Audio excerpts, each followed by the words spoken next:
DCB മീഡിയയുടെ പുതിയൊരു വീഡിയോയിലേക്ക് സ്വാഗതം. പശ്ചിമേഷ്യൻ സംഘർഷം ഉടനെയൊന്നും പരിഹരിക്കപ്പെടില്ലെന്നുള്ള റിപ്പോർട്ടുകൾ വന്നതിനെ തുടർന്ന് LPG ഗ്യാസ് സിലിണ്ടറുകളുടെ വിതരണത്തിലും ബുക്കിംഗിലും വിലയിലുമെല്ലാം കൂടുതൽ നിയന്ത്രണങ്ങളും വിലവർധനവും കൊണ്ടുവരാൻ ഒരുങ്ങുകയാണ് കേന്ദ്ര സർക്കാർ. ഏറ്റവും പുതിയ നടപടി അനുസരിച്ച് വാർഷിക വരുമാനം 10 ലക്ഷം രൂപയിൽ കൂടുതലുള്ളവരുടെ LPG സിലിണ്ടർ വിലയിൽ ഇനി മുതൽ മാറ്റം വരും. വാർഷിക വരുമാനം 10 ലക്ഷം രൂപയിൽ കൂടുതലുള്ളവരുടെ പാചകവാതക സബ്സിഡി പിൻവലിക്കുന്നതിനെ തുടർന്നാണിത്. പൊതുമേഖലാ എണ്ണ കമ്പനികൾ ഉപഭോക്താക്കൾക്ക് ഇത് സംബന്ധിച്ച സന്ദേശം അയച്ചു തുടങ്ങിയിട്ടുണ്ട്.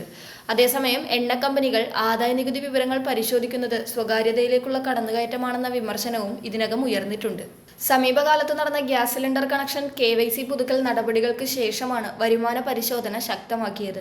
ഗ്യാസ് കണക്ഷൻ എടുത്ത ഉപഭോക്താവിനോ കുടുംബത്തിനോ 10 ലക്ഷം രൂപയിൽ കൂടുതൽ വാർഷിക നികുതി വരുമാനമുണ്ടെങ്കിൽ സബ്സിഡി ലഭിക്കില്ല.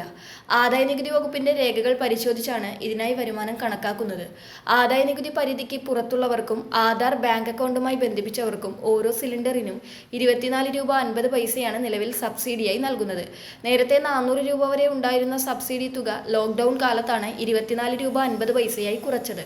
ഇത്രയും ചെറിയ തുകയ്ക്കായി സർക്കാർ നടത്തുന്ന കർശന പരിശോധനകൾ അനാവശ്യമാണെന്ന് ഉപഭോക്താക്കൾ പ്രതികരിക്കുന്നുണ്ട്. എണ്ണ കമ്പനികളിൽ നിന്ന് വരുമാന പരിധി സംബന്ധിച്ച് അറിയിപ്പ് ലഭിക്കുന്നവർക്ക് അത് തെറ്റാണെന്ന് ബോധ്യമുണ്ടെങ്കിൽ 7 ദിവസത്തിനകം പരാതിപ്പെടാം. 180023335555 എന്ന ടോൾ ഫ്രീ നമ്പറിലൂടെയോ നിങ്ങൾക്ക് ഗ്യാസ് സിലിണ്ടർ നൽകുന്ന എണ്ണ വിതരണ കമ്പനികളുടെ പോർട്ടലിലൂടെയോ പരാതി രജിസ്റ്റർ ചെയ്യാവുന്നതാണ്. ഇപ്പോൾ വരുന്ന ഈ സന്ദേശങ്ങൾ ഉപഭോക്താക്കൾക്കിടയിൽ ആശയക്കുഴപ്പം ഉണ്ടാക്കുന്നുണ്ട്. ഏജൻസികളിൽ നിന്ന് കൃത്യമായ വിശദീകരണം ലഭിക്കാത്തതും പ്രശ്നം സങ്കീർണമാക്കുന്നു. ദാരിദ്ര്യരേഖയ്ക്ക് താഴെയുള്ള ഉജ്ജ്വല യോജന പദ്ധതിയുടെ കീഴിൽ ഗ്യാസ് സിലിണ്ടർ ലഭിക്കുന്നവർക്ക് 300 രൂപയാണ് സബ്സിഡിയായി ലഭിക്കുന്നത്. ആധാർ ബാങ്ക് അക്കൗണ്ടുമായി ലിങ്ക് ചെയ്യുക, KYC അപ്ഡേറ്റ് ചെയ്യുക എന്നിവ പൂർത്തിയാക്കിയില്ലെങ്കിൽ ഇവർക്കും സബ്സിഡി തടസ്സപ്പെടുന്നതാണ്.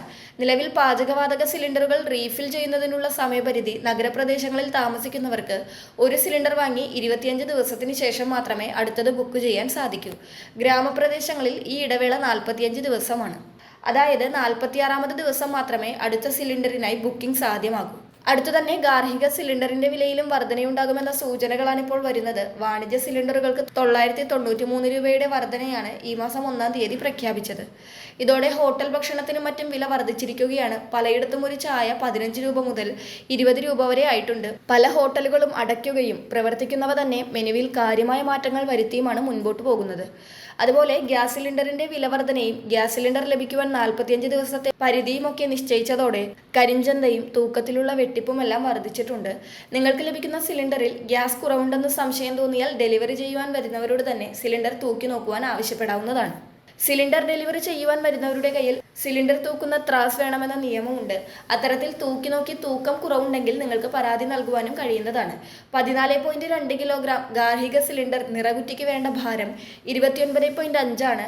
കർശനമായ നടപടികളാണ് ഇക്കാര്യത്തിൽ അധികൃതരുടെ ഭാഗത്തു നിന്നും ഉണ്ടാകുന്നത്. പ്രധാനപ്പെട്ട ഈ ഒരു ഇൻഫർമേഷൻ മറ്റുള്ളവരിലേക്ക് കൂടി ഷെയർ ചെയ്ത് നൽകുക.